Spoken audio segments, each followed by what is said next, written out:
Good afternoon, everybody. Welcome. Good afternoon, everybody. Do it again. Welcome at the Berlinale Talent Campus 2012. Almost the last day, but we have some great sessions for you coming on, including this one, Through the Lens Clearly.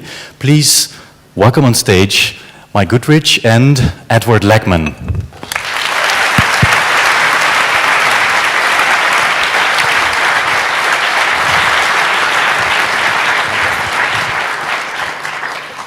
Thank you, Matthijs. It's a great pleasure to welcome Ed Lachman. Ed, I'm going to call you Ed.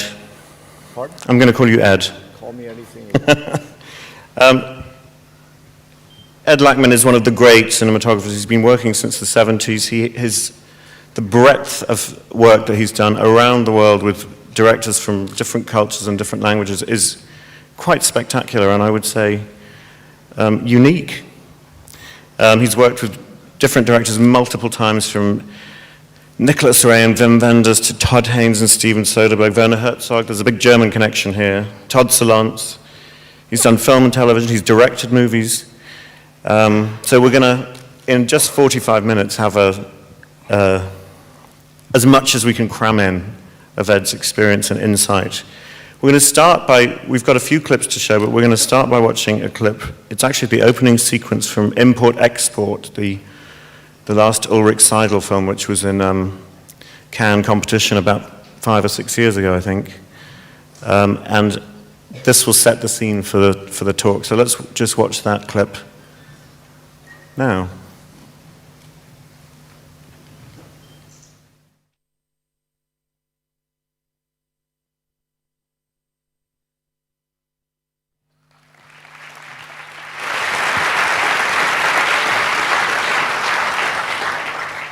A wonderful visual, wordless opening to that film.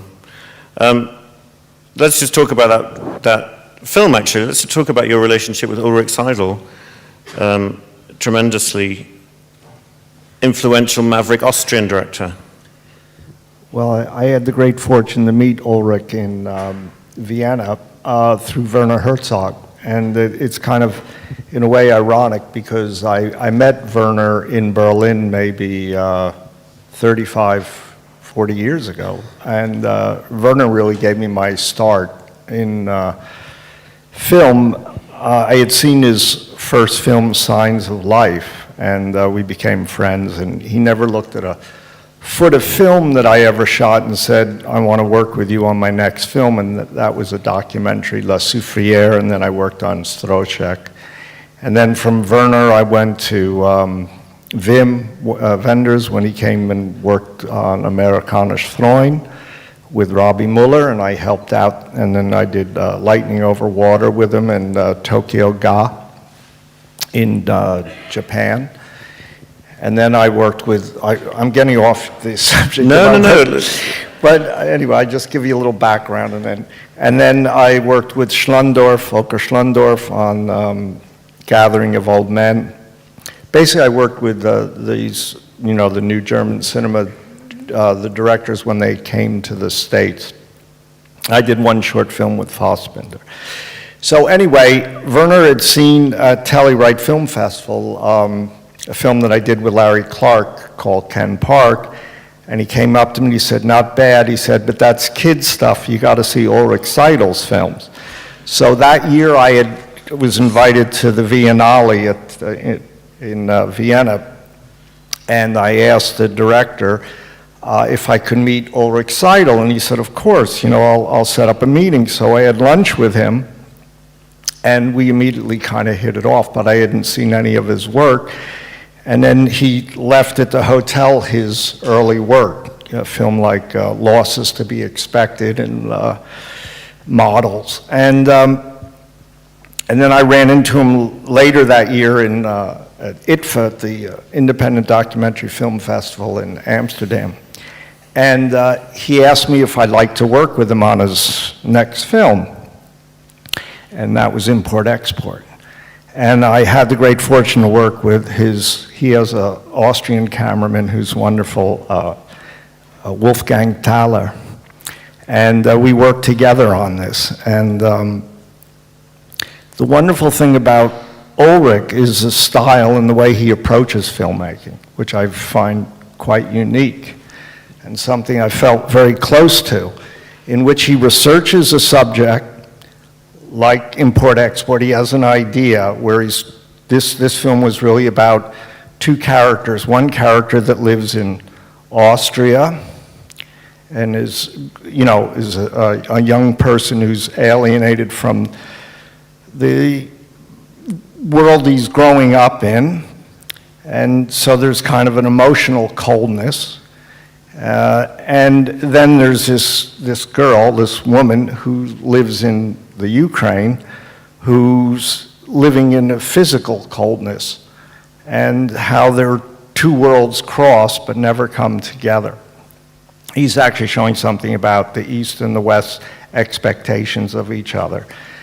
And so he researches the subject matter, then he casts the film with actors and non-actors. This girl was actually, had never really acted in a film before, and the boy was really off the street. And then when he has the actors or non-actors, the story then changes again because he tries to capture what's actually happening in time with these people in their own lives. And so there's a documentary sense to his style of filming. Not so much like the idea that you use a handheld camera to create emotional realism, which actually I find is an overused, hackneyed approach to filmmaking.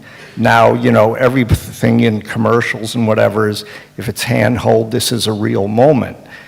He does it in a more studied way, but what he's capturing is something about people's lives. And so there's no script?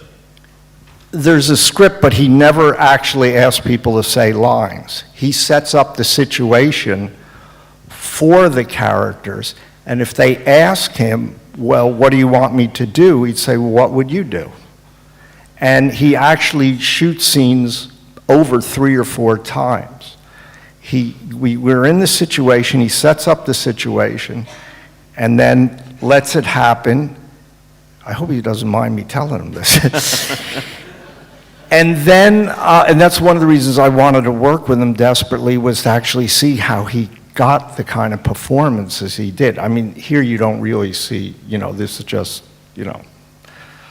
getting from A to B, but the kind of performances he gets. He sets up the situation with the actors and non-actors with the bare bones of a script. He might tell them certain ideas or thoughts, and then he lets it happen.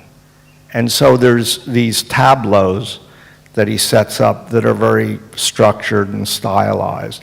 But then when it actually happens, he uses a handheld camera in a very subtle and sedate way that isn't trying to it puts you in the scene emotionally, but it's not there to, make you feel like, oh, it's real.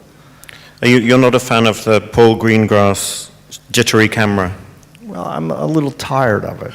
When people do it well, like someone like Chris Doyle, when people do it well, it's effective. And when I grew up, I was really looking at a lot of Eastern European films, that came out of Poland and Czechoslovakia, and there they use the camera to follow the action in the performance in real time. There's a difference than just, spraying, the image, with the hand hold, I find it offensive. You've just finished Ulrich Seidl's latest project, which is a trilogy of films, all of which are in post-production, and all of which might be in the Cannes Film Festival this year. Yeah. That sounds like a big project. It's called Paradise, and I thought we were shooting one film, but it ended up being 3 films. And it's not saying too much about it. It deals with a family and 2 sisters, and it follows both sisters' life.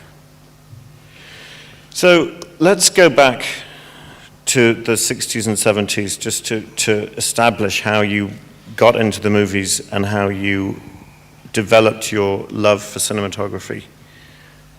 You come from a movie theater background. Well, my father owned a movie theater, and he imported arc carbons. That's the light that's projected on the screen. Now they use xenon bulbs. And it was actually in the north of France in Alsace-Lorraine, which is on the border of Germany and I guess the Ruhr Valley. Anyway, so I was around film my whole life. My grandfather had a vaudeville theaters, and they became movie theaters, but I didn't know him. He died by the time I was born. But I went to art school, and then there was this one course in film appreciation, and I took this course, and it immediately started to make sense. I went to art school, but I never really thought about photography or cinematography. My father was an amateur photographer, but I remember as a child I kind of abhorred photography. I had this idea like it steals your soul, like Eastern thought or something, and then it immediately made sense to me because I was always interested in the found image, you know, the Dadaist and German Expressionism, and it made sense to me that you could put a story together with found images. And so I started shooting for myself and made little portrait films of people, like semi kind of documentary films. And people saw those, and then they asked me to shoot for them. So I thought, well, this will be a good way to learn how to make films on other people's mistakes. And then I became a cameraman. Then people actually paid me for it. And then this was all in the U.S.? Yeah, this was all in the U.S. And then I always tried to direct and do smaller films. But funnily enough, I've said this the other day to someone. When I shoot, I always come up with a solution to the problem. That's part of our job as a cameraman, is to problem solve. When you direct, you're never quite sure if the choice you made is the right choice. So I have to say I feel more like a cameraman than a director. You obviously started working in Europe pretty early on in your career. One of the first films you made was The Lords of Flatbush. Does anybody know that film, which was Sylvester Stallone's acting debut, I think, wasn't it? Now there's a piece of trivia. Yeah, but then you were in Europe fairly quickly. Mm-hmm. Well, yeah, that was a film, I can't remember. That was a film that started out as Sexual Freedom in Brooklyn, and then it got shut down. They didn't have money, and then I came on and reshot most of the film, and it became Lords of Flatbush. It was kind of like the American Graffiti of the East Coast. And so it was all shot in Brooklyn, and like you said, Sylvester Stallone and Henry Winkler, and a number of stars came out of that, or actors. But you didn't sort of cultivate a career in the US, you immediately sorted out into Europe. Well, I was always kind of interested in European cinema because I saw more of a personal connection to stories, and stylistically, I think directors in Europe create their own language in telling stories, and not to just say that Hollywood in a pejorative sense is wrong, but there's a certain style of making films in the US, and what I responded to, maybe through painting, was that it was a more personal and specific idea about making films through your own language. And to me, the cinema of language is the camera. And so, you know, when you look at, well, back then when I looked at Fossman, it was a different style than Herzog or Wenders or Godard or, you know, Antonioni or Fellini. Everyone had their own language, and that's what I responded to, was how they told their stories through different imagery. How did you collaborate with the Herzogs and the Wenders, these very single-minded artists? And what was your contribution? How did you learn to develop your own standing up for yourself? I learned from them, but I probably, in a strange way, more importantly, I had the opportunity to work with Robbie Mueller.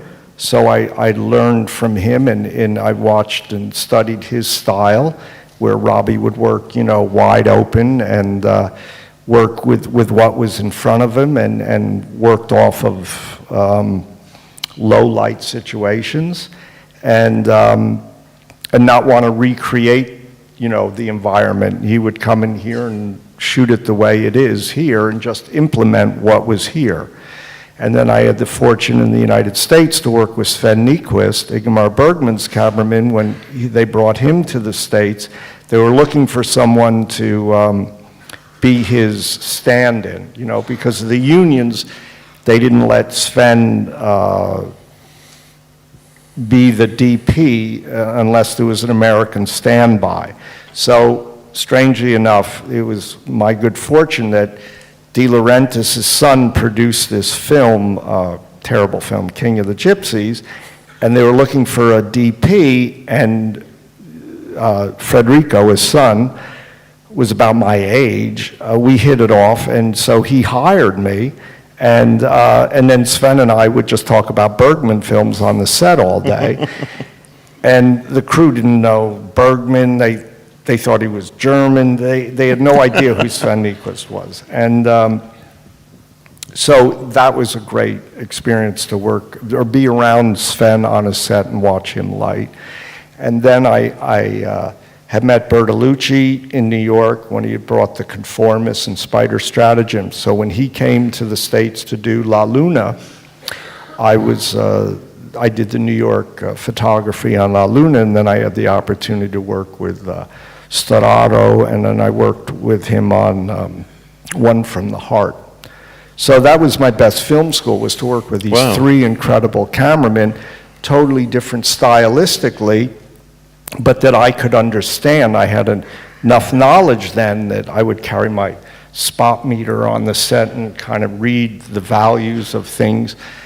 And I learned by watching them, actually.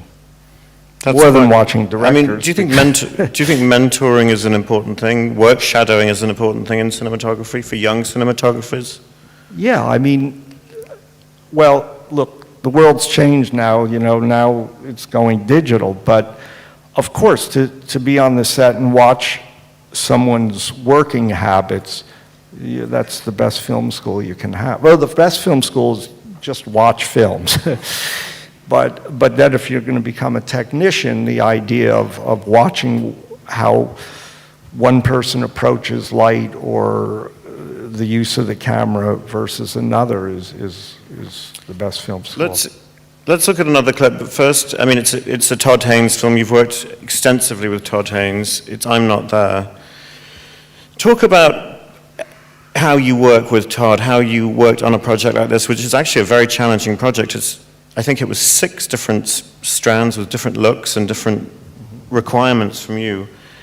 When do you and Todd get together for the very first time on a movie? Very early. Todd's like going to film school. I've worked with people like Paul Schrader, and he's like going to film school. Todd is so versed in film language, and his films all reflect a certain aesthetic about film, that it's like going to film school. So he always sets up challenges visually through his stylization. And this film, I'm Not There, how do you approach a subject like Bob Dylan? And I think it's part of the reason why Bob Dylan ever agreed to have this film made, because a number of people had approached him about making a film about his life, and this was the first time, that he gave his blessing to use all his music, anything, all the dialogue in the film has actually either been written about Bob or he had said. And so what Todd's approach was that he would approach Dylan as an artist, as someone who creates and reinvents himself, because that's really what Dylan did throughout his life. Is he actually rejects where he is and move on. So from going from folk to electric to country to where he is now, he's always rejected what he was to move forward. So Todd's idea was, why not reference Dylan not as one character, but as many facets of Dylan's character? Because Dylan was always reinventing himself, as an artist does in a sense, to move on creatively. And so he takes different aspects of Dylan's public and private life and these different characters. You know, there's the Robbie, who's the Heath Ledger character, is when he's becoming very successful as like an actor. And then there's when he finds God and becomes a born again. You know, he's this religious leader or preacher. And then Jude, which Cate Blanchett plays. The reason he used a woman to play Dylan at the time, because he wanted to, like, in his idea, shock people that a woman could play Bob Dylan the way Dylan shocked people when he went electric. So he had, and then his other thing was stylistically to reference Dylan through the 60s and 70s, because the way he influenced culture, but also the way culture influenced him and pop culture. And so he references American and European cinema. And actually the 70s was probably the most creative time period for American cinema, in the sense that there was a lot more experimentation, and people like Nick Rogue and Richard Lester made this film called Petula that was quite experimental. There was a lot more experimental filmmaking in America in that time than there is even now. And so he wanted to capture that kind of experimentation in filmmaking. And then there was also in the 70s kind of what we call the revisionist Western, the anti-hero Western. And there were films like McCabe and Mrs. Miller, Butch Cassidy and the Sundance Kid, and Pat Garrett and Billy the Kid, in which Dylan starred. Dylan had a part in. And so we use that visual reference for the Richard Gere character when Dylan is fleeing his success and, you know, the responsibility that it all brings, and he goes to live outside in Woodstock in the countryside, and when he plays with the band. And and then in Europe, what we referenced was 8½, Fellini's 8½, because, you know, that story is really about Marcello, who's a director who's trying to escape his success and what new film he's going to do, and his career and personal life. And so I thought that was really, well, it was, for me, it was the film I most wanted to shoot, actually, because we had done Far From Heaven, and Todd said to me, look, you know, we did a wonderful job together, but I don't always shoot with the same cameraman.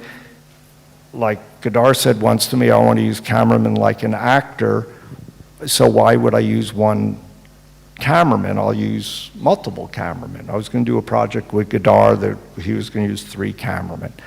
And then he told us, oh, too expensive, and he didn't use any of us. But that was Godard. But anyway, so Todd told me the same thing in a way, that if we don't work together, don't feel bad. Well, in the end, we did work together, because I really wanted to do this film with him, because this was kind of when I was growing up, and this is when I was going to art school. And at the time, I thought, this is an impossibility, how you ever put words to Dylan's music, because Dylan's music create the images in themselves. And that's why I think Todd did something very interesting by referencing cinema in the 60s and 70s and not doing kind of the documentary Don't Look Back look, which was a documentary about Bob Dylan that was influential back then. And this, I think what we're going to show is referencing the Jude character, Dylan, when he goes electric, was a way of referencing 8.5, which was about what Dylan was going through internally, not externally, of rejecting his success so he could move on. And that maybe brings up one of the little points. In photography, like in cinema, in literature, you can enter the interior world of your character very easily. You just tell how people think. But it's much more difficult, or it takes sentences or pages to explain where you are. In cinema, it's just the opposite. In one shot, you can show place, where you are, but it's much harder to enter the interior world of your character. And so for me, and especially a film like I'm Not There, it was how you enter the interior world of the character. And to me, that's what I'm always trying to do with a director through images, is enter the interior world of the characters. Well, let's look at the clip and talk about it more, how you achieved that afterwards.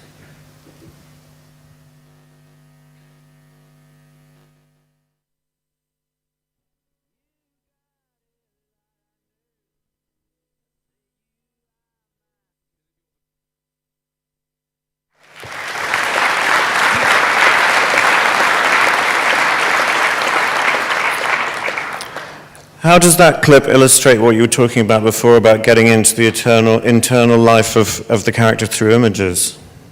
I don't know if it does. I didn't pick the clips, but I'll just say that all the black and white in the film was real black and white. And the thinking there was, and I have to give credit to Todd for that, was, which I didn't realize till we did a DI, where the negative goes into a digital file and then you output it back on film. You're seeing this all on a DVD. The grain structure is different than in color film. The contrast level is different. And it was actually much more difficult to shoot in black and white because there's a slower ASA. The speed of the film is much slower than color film. But I think it captures the period. When you look at a scene like that, with all the different types of movement and close-ups, how much of that is you, and how much of that is Todd?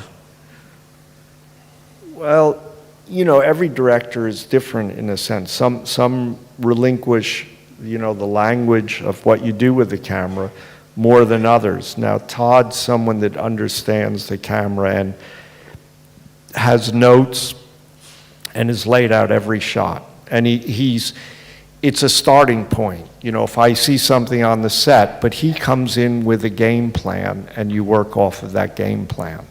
But not all directors are that visual, but he is. Are you a technical nerd? Do you know about every lens? Do you keep up with every development? Do you? No, I just learn whatever I need to learn for what I'm trying to do. I just hire better technicians than I am. But do you work with the same crews? I have a gaffer I've worked with for 30 years, and he's great. He's retired, but he comes out of retirement for me. But obviously working with the same people and working with the same filmmakers creates an unspoken language between you. Yeah, the only way I got through Mildred Pierce, which we'll see, this 5-hour mini-series. We're not going to see the whole 5-hour mini-series. No, I hope not. Was because I had the crew that I always work with. I never would have gotten through it because time-wise, you just barely get there, But you said earlier about Todd and Godard about working with different cameramen. There are advantages to working with the same director multiple times. Sure, you get to know each other, and it's about trust. As much as the director has to trust you, you also have to trust the director. And so it's that kind of back and forth relationship you have with the director where you have trust with each other. And funny enough, Godard hates cameramen. When I had an interview with Godard, he said to me, well, Kodak does 75% of the work, and Kodak does, another 10%, and the lab does, and so that leaves 5% for the. Why do they make so much money? So, and Godard doesn't, again, same idea. You look at his films, he doesn't use any lighting. He doesn't. Certain directors feel like the camera come between him and making the movie.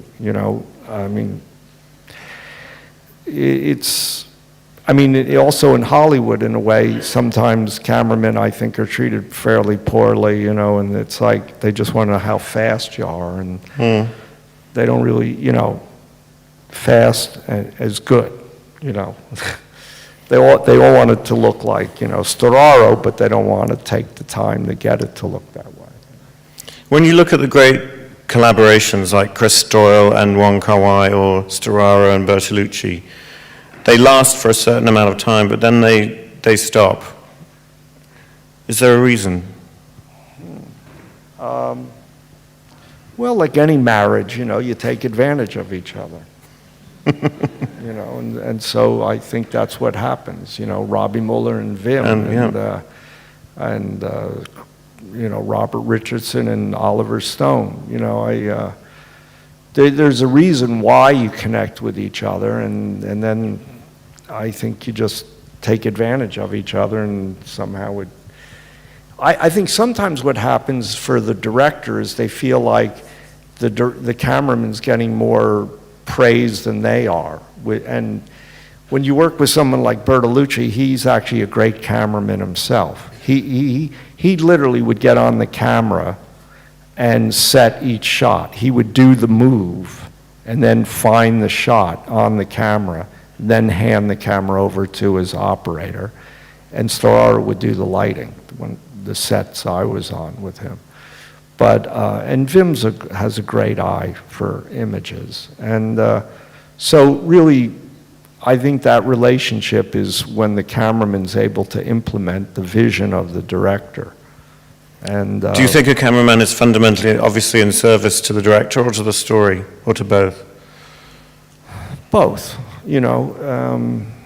I think you do your best work when you have a strong director that's visual, because he'll fight for the same thing you are against the production, against time, because it's important to him how that imagery is used. So, I've tried to shoot films around the director, and you're always just partly successful, because even when you get it on film, if they don't understand it in the editing room, they can destroy it, And so the visual sense has to be in the inception, the actual execution, and then in the editing room, because the editing room is also another place where your images are represented, and there's a rhythm. I think images have a visual rhythm, and also the way you tell the story has a visual rhythm, and so it's important that the director, has this overall view of what that rhythm is, and it's something you can discover. And it's true, when you start to shoot a film, you're not totally sure exactly how it's going to be. There's an evolution to doing that, but you got to go in with a game plan and let it speak back to you. So there's a certain degree of spontaneity to everything you do as well. Yeah, I always say that even in narrative form, it still documents. There's never a performance that's ever the same, a dolly move that's ever the same, the light is ever the same. You're still documenting a certain time and space. And so for me, it's about being responsive to the moment. I always love that about photography or cinematography, is that you're responding to the moment within even the structure of a narrative form. But to me, all films are really documentations of that experience. Let's look at Far From Heaven, which was probably more contrived from the start, because this was a specific homage, wasn't it, to Douglas Sirk and the Technicolor richness of his work in the 50s. How did you and Todd sort of conceive the look of this film? Of course, it's gorgeous, and it's one of your most celebrated pieces. Well, we were referencing Douglas Sirk for the reason of what melodrama, how it was used.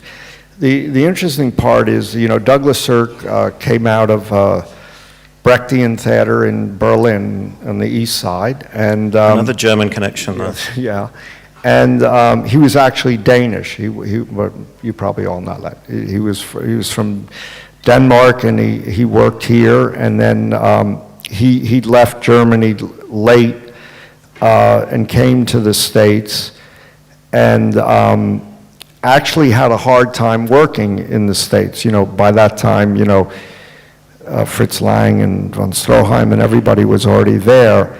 And he actually said that the happiest time he had in his life was he had a chicken farm outside of LA. But he got a chance to write scripts, and they called weepies. They were like soap operas. And so he got a chance to direct what we would call soap operas today, these melodramatic stories. But what was different was he used it as a social commentary on American middle class values, towards, race and religion and class, I suppose. Yeah, class. And so he used it as a form to expose things that he felt were erroneous, wrong about America's values. But he also did it with film noir techniques, things he understood out of Germany, using kind of German expressionistic lighting, more chiaroscuro, strong, and using the world of artifice, which you're talking about, as a way of connecting people to their emotions. And it's been interesting. I've read studies where people can look at a documentary and know they're being manipulated by this so-called, what I said, the handhold world of association. But when an audience goes in to see a work of art, or let's say melodrama, which they know is artificial, it somehow allows you to enter your own emotions because you're being manipulated maybe. And so Sirk used this device, and so it's kind of a heightened gesture of color and light. And so I was asked to how I could make the world in this Technicolor world. And that was a process where they did 3 color strips, and then they would add the color later in the printing process. Well, that process is actually, those machines were sold to China. You can't do that anymore. Now there's ways of doing it digitally, but not when we finished this film on film. And so I went back to what I like to work with gels, with colored gels on the lights. And so it's very important to me on the set, like the colors I'm putting in the set, and also what people are wearing. In fact, Sandy Powell, I guess, is here. She's going to talk, or did talk, who did the wardrobe. And so I use colored gels in the set against the colors in the walls to get that Technicolor look. And so does that mean you collaborate with Sandy and the production designer throughout the process? Yeah, I did it with them and without them. I mean, Todd would come with his gel book, and I had my gel book, and I already had an idea what I wanted to do with colors that were advancing and receding, warm and cool colors. And I didn't want to get in a whole discussion of how to do that with them, because sometimes if you over-discuss things, then they tell you they want it a different way. So I just tried to show them the way I thought it could work, and it worked out. So let's look at the clip.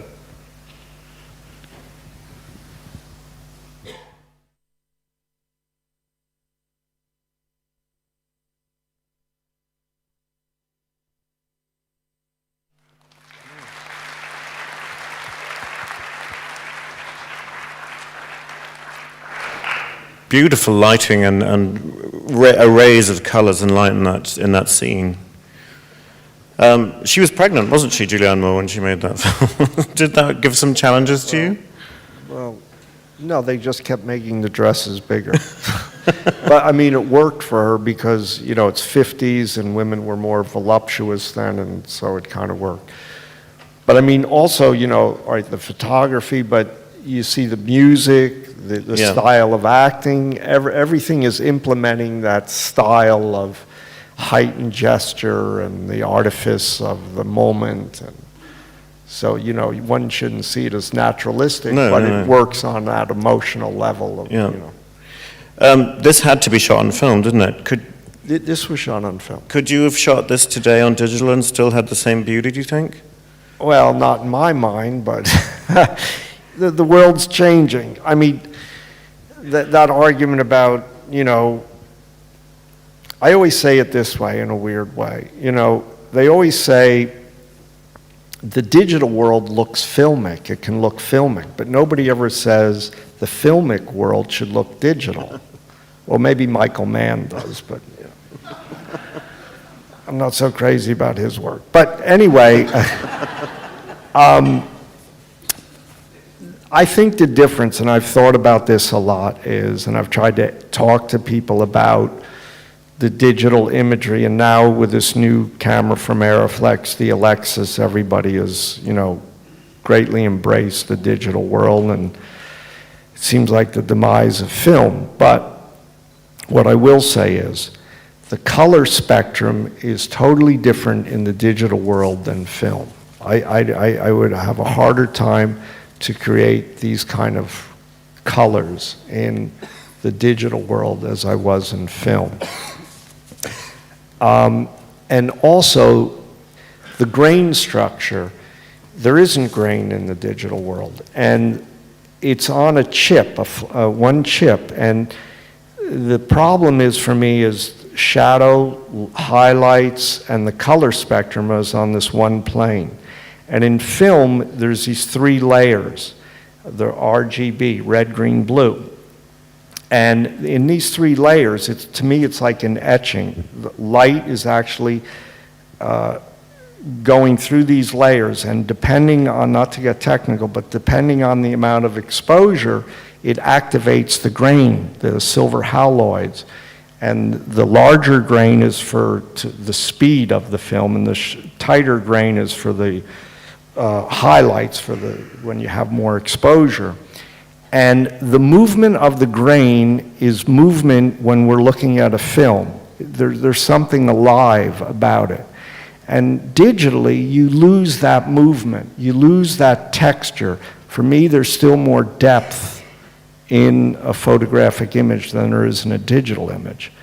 And, you know, that's my eye. And, you know, I grew up on film, so my preference is film. Now, let's say for documentary or certain kinds of films, the digital world is wonderful. But for me, the marriage of film and digital, like completing, you know, shooting on film and then digitally doing a DI, doing the post work, seems to me the best of both worlds. But that's unfortunately slowly going away.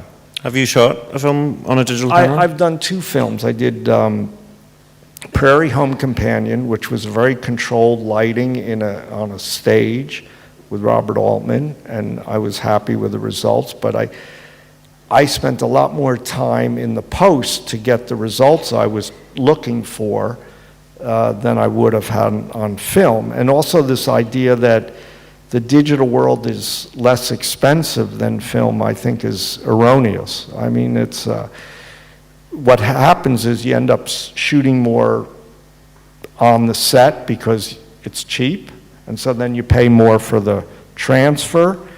You have to have a DI technician, a technician that runs the digital equipment, and I just find it's not. I've seen cost reports. It's not cheaper. I mean, the equipment is actually more expensive than the film equipment.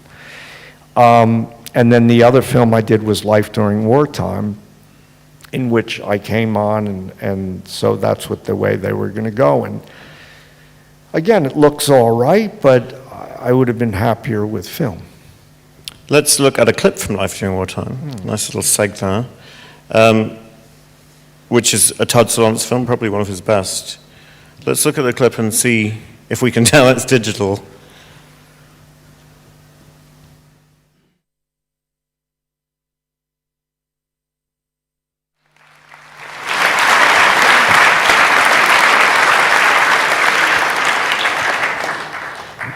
There's obviously a sort of dreamlike quality to that entire sequence.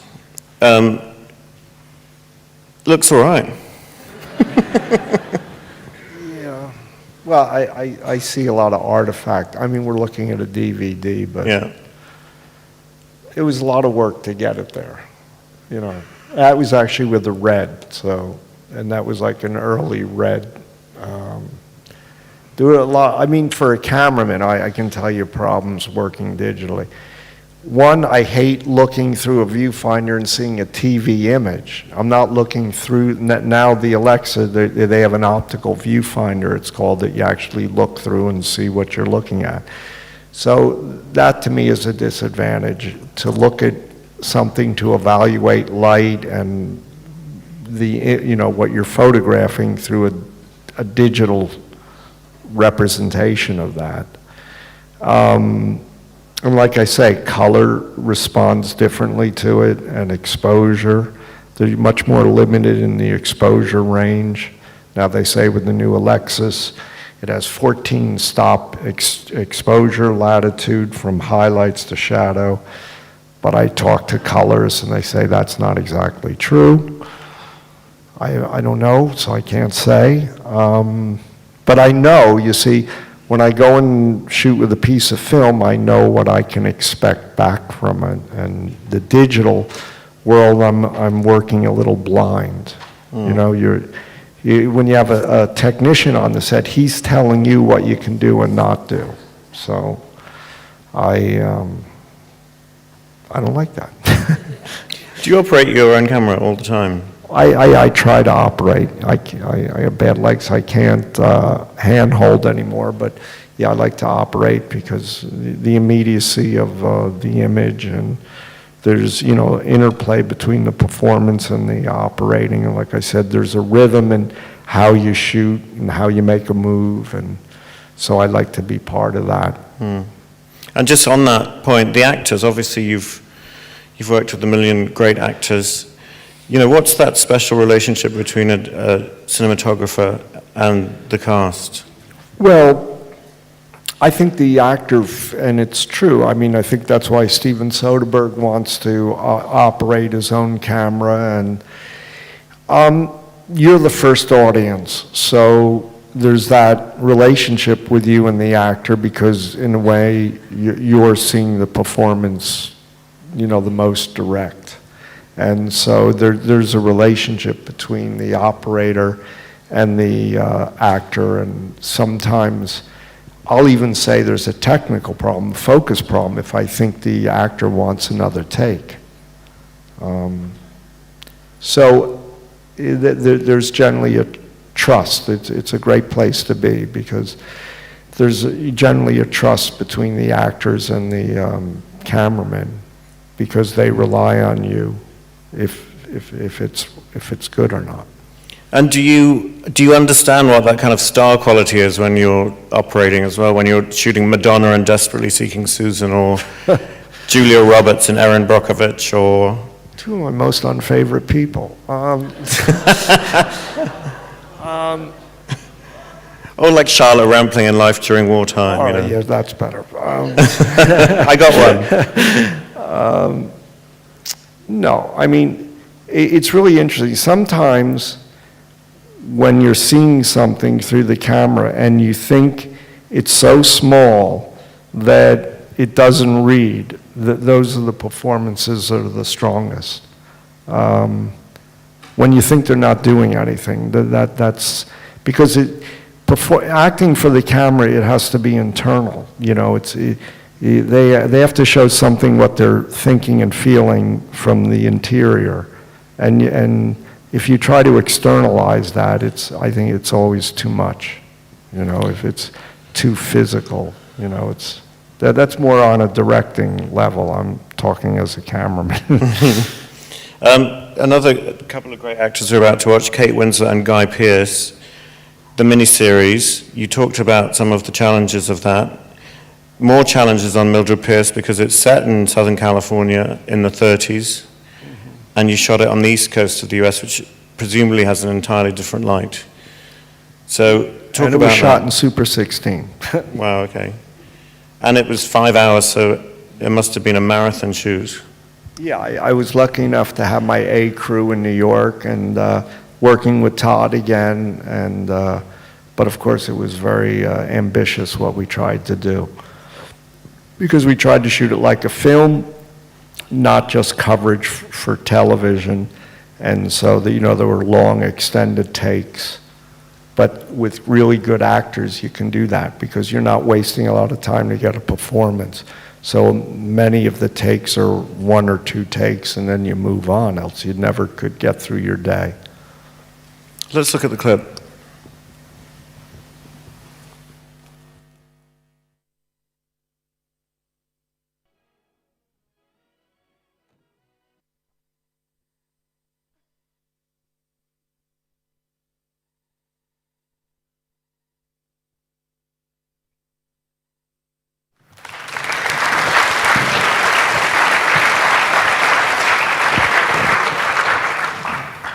Did Todd and you want to reference other films visually with Mildred Pierce? Well, the difference here, again, that Todd approached it was this period, you know, this is a remake of Mildred Pierce that was done in 1945 by Michael Kurtz. And it was the book, it was based on James Cain Book, who was a pulp writer, kind of a noir writer. And this is the only book he wrote that was really a character study about relationship of, it was during the Depression, it was a family drama really about a mother and daughter relationship and about status and class. And it wasn't really a film noir, but Hollywood made it a film noir and did, you know, the flashbacks, there was a murder, there was German expressionistic lighting, the chiaroscuro lighting, the very strong angles, you know, heightened gestures to create this psychological state in the viewer. And Todd's idea was we shouldn't try to imitate that. You know, it was done brilliantly the way they did it, and that's the way everybody saw it. He wanted to go back and reference what the book was, because they really changed the book, and make it more of a, like I say, a family drama and about a power struggle between a mother and a daughter, kind of like a Fassbinder story. And, well, Fassbinder story. I mean, you know, you always have these characters about the weak become strong and the strong become weak. And actually Fassbinder was a great advocate and lover of film noir, but more melodrama, but anyway, not to diverge. So his idea was to go back to the 70s, and the 70s made films about the 30s, like Chinatown, like Day of the Locusts, and they used different technique. They used a more naturalistic approach, because those cameramen came out of commercials like Conrad Hall and Vilmo Zsigmond and actually The Godfather. Gordon Willis. Yeah, Gordon Willis, because he did a film like Clute. So his idea was to shoot it more naturalistically. And so then what I'm doing is I'm lighting everything from windows. I'm not trying to do studio lighting and where you feel the lighting is in the set, let's say more like Far From Heaven. It was a different problem. Far From Heaven, I was on real locations and I tried to make them look artificial. In Mildred Pierce, a lot of times I was on sets and I was trying to make them look naturalistic. And so like here, that's a real estate, the Woolworths estate in Long Island, but after they go up the stairs, that's really on a set.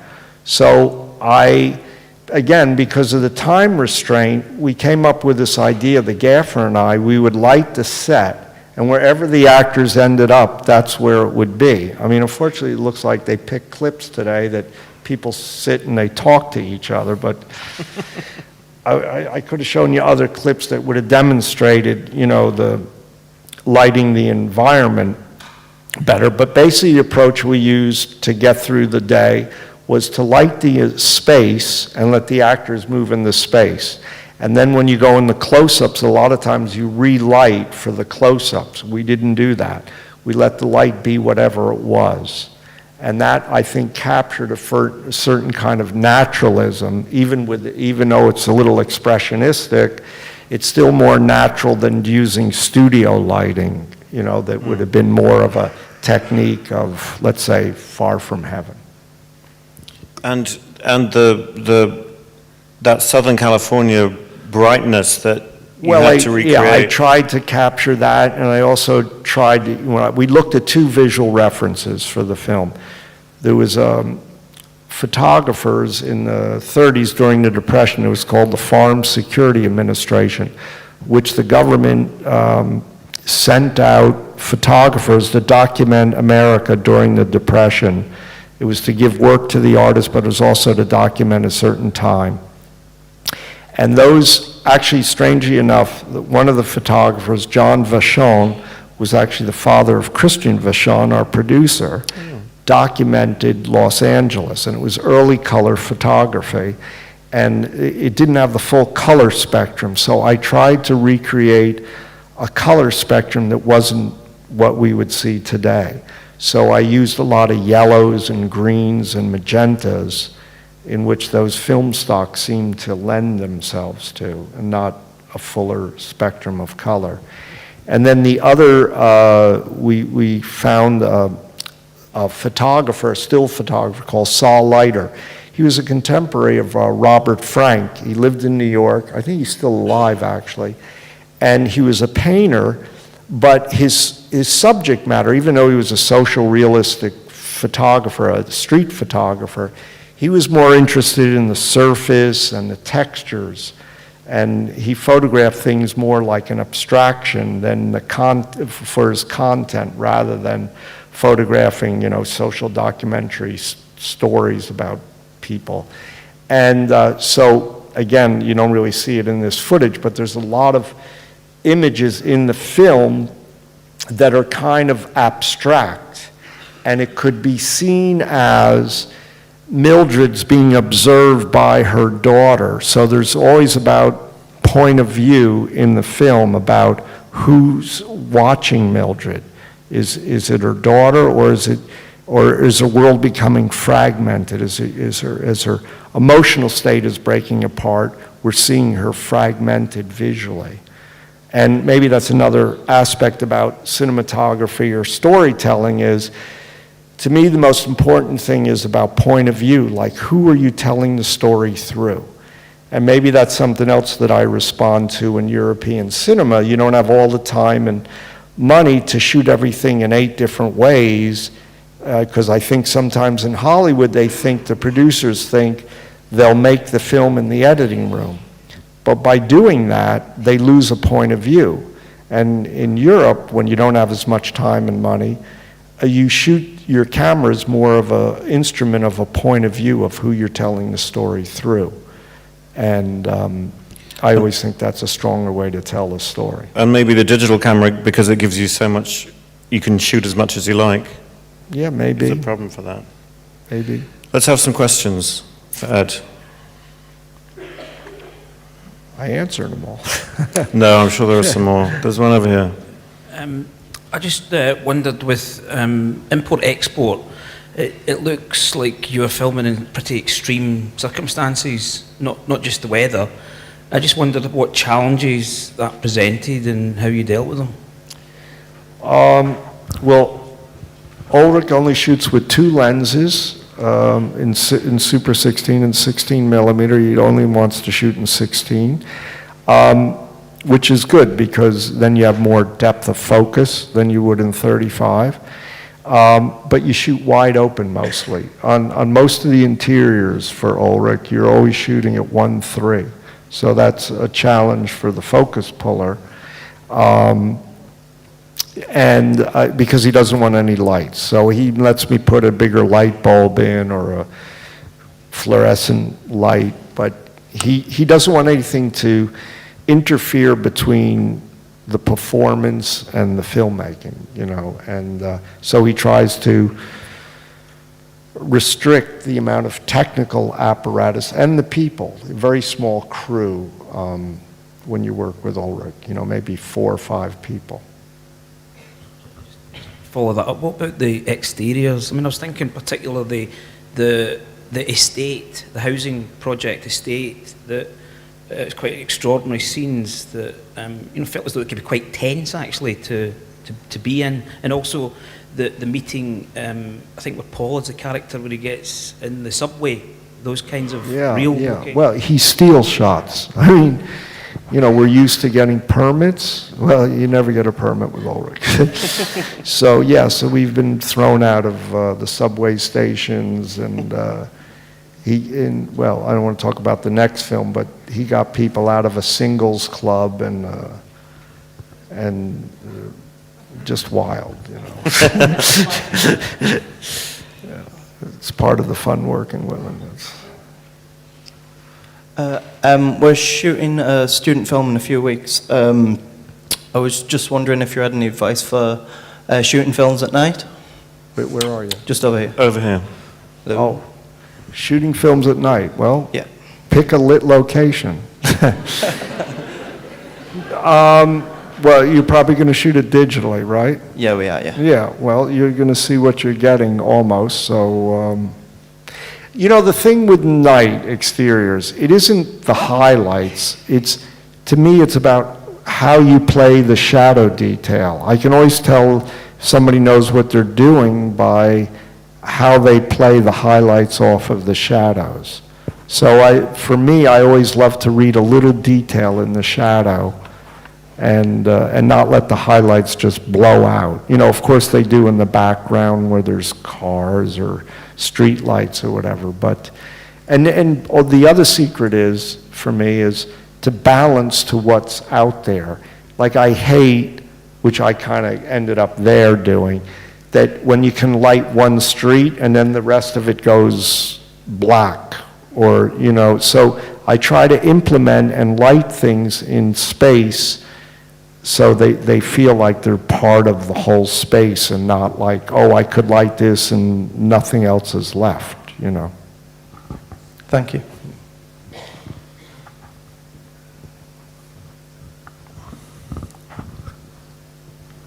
You talked about having time to do certain things and sometimes not having time to do everything you want. I'm curious about when you approach a script, a new project, do you have a conversation with the producers and directors about saving time to approach certain scenes in a certain way?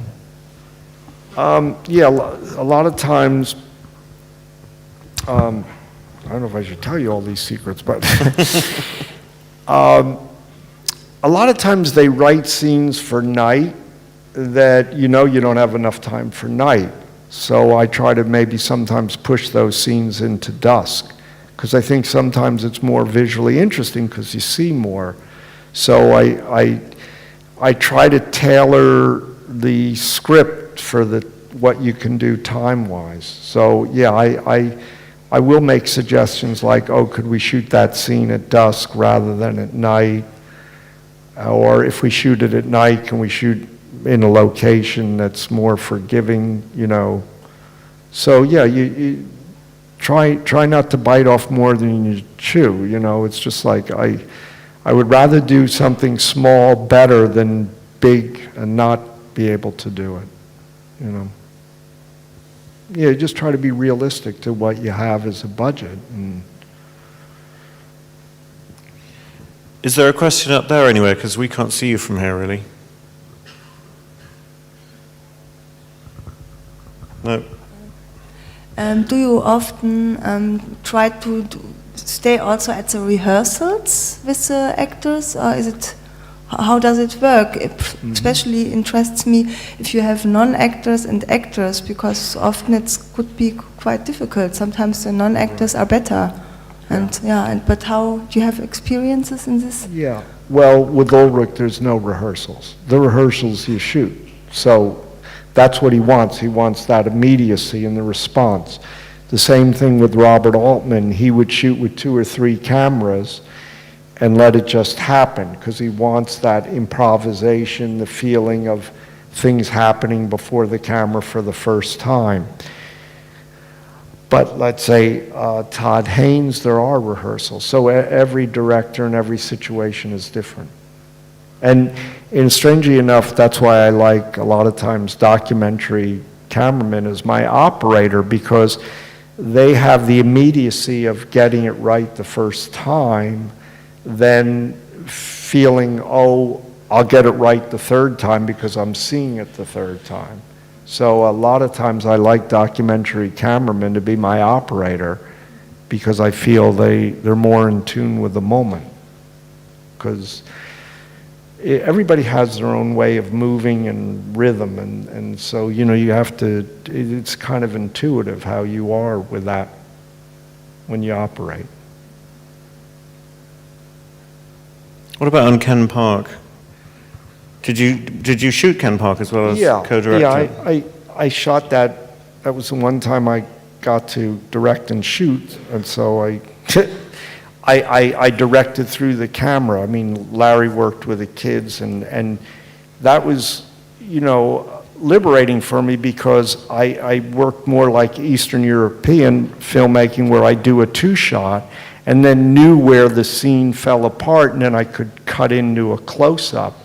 And most times, you know, directors want you to repeat the whole scene again, but I already knew I could cut in the camera. And that's the way people like Paul Schrader works. When he's there, he watches and he knows, I only need this part. And then he shoots from there on. And to me, the kind of performances I wanted, that worked that way.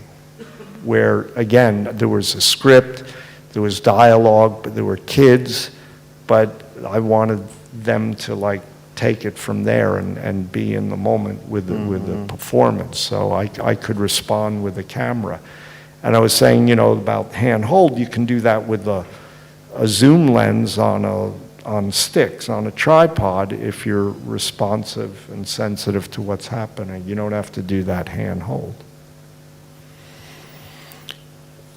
Question down here. Yes, when you shoot in dusk or dawn, doesn't the light conditions change very quickly? Yeah, you don't want to shoot too many shots.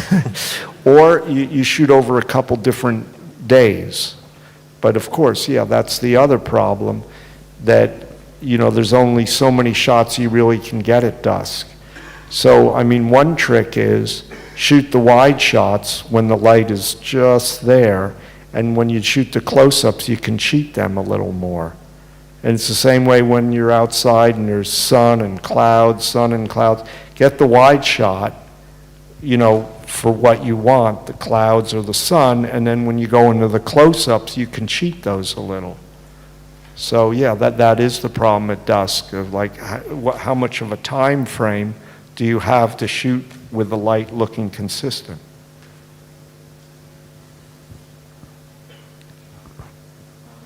How scary was to shoot La Soufrière with Herzog? Well, I was very young, and Werner called me. This is a documentary I did with Werner, Herzog, and Guadeloupe called La Soufrière, and it was about a volcano that was going to erupt, and there was, as Werner said, there was this group of people that resisted God, and we went there to make this documentary about whoever we would find that was living on this volcano, living on this mountainside. So Werner called me, it was like, I don't know, 5 in the morning, I was in New York, and he said, I want to make a film about this volcano, it's going to have an eruption of an atomic bomb, and, you know, blah, blah. will you go there with me? And I said, sure. And I said, what film stock? And he told me it was, we were shooting reversal back then, and positive film, 16 millimeter. And I got there, and then there was no Werner Herzog, So, oh my God, here I go all the way to this island, Guadeloupe, for this German, and I'm going to end up in, in a volcano.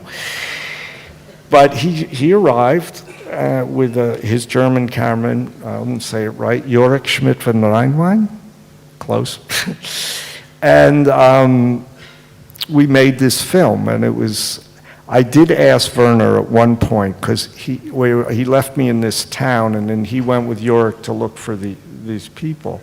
And I said to Werner, I said, what's going to happen if this thing erupts? And he said, just go to the sea, it was like the dock, and there'll be a boat there to pick you up. So I said, all right. And then he left, and I go, wait a minute, how does anybody know I'm here? But Werner always instilled a certain confidence, because he was there doing the same thing you were. And so luckily it didn't erupt. Just one last question. I'm curious to hear about your process when you do the shortlist from the moment that you read a script. And since we saw the example of life during wartime, I was really, I love this picture with the big moon. Like, how did you get this, and how did you cut the space, why these two choices? Well, with the moon, it was digital. Yeah, and it was actually even a little artificial. I was trying to take a lot of the stars out, but they had already done the digital work. So but it worked kind of, because it's like he said, it's kind of like a fantasy. And then when I work with first-time directors, I break down the script so when they get to the set, everybody knows there's a game plan, especially like the assistant director wants to know what your shots are for the day. So I spend a lot of time, and I spent a lot of time with Todd, actually, not because he's a first-time director, but it was the first time we worked together, that we would go through the script and break down each scene. Now, this is kind of imaginary because you're not always on the locations, but at least it starts a dialogue. Now, people, let's say, like Steven Soderbergh, he doesn't want to do that because he wants to work off of the moment. Certain directors that are so well-versed in what their language is, they'll do it on the set, and they want to respond to what's on the set. And other directors, I find that I give them more confidence if I do a breakdown with a script, and then we're there, and then if things change, that's fine, but at least there's a blueprint and a place to go, or at least makes the production feel like those are the shots we're going to get today, and it gets the production off our backs. Ed, thank you very, very much for your wonderful time. Thank you.